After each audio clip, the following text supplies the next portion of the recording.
semester is fun because you get to look at the school and then you get to tell your friends, teachers, family members, and you get to see all the maps and stuff of the school.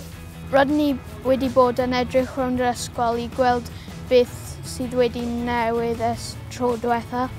Ni wedi dod I gweld y adeilad newydd. We went into the school to look at the building and we went into the hall and looked at the infants. Rydyn ni wedi bod yn edrych fel just mynd rownd yr ysgol yn gofyn cwestiynau. Fi'n credu mae fe'n really mawr a mae fe'n really lliwgar.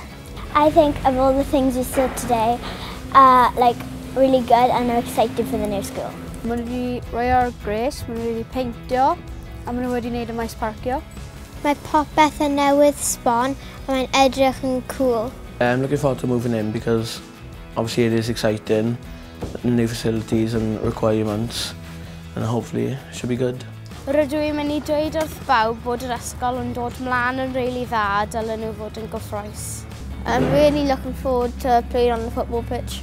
I'm probably most looking forward to the new facilities that are available to us, especially with our GCSEs going on as well. Mae'r ysgol yn dod ymlaen yn dda a fydd yn ysgol dda. I'm looking forward to meeting loads of new friends.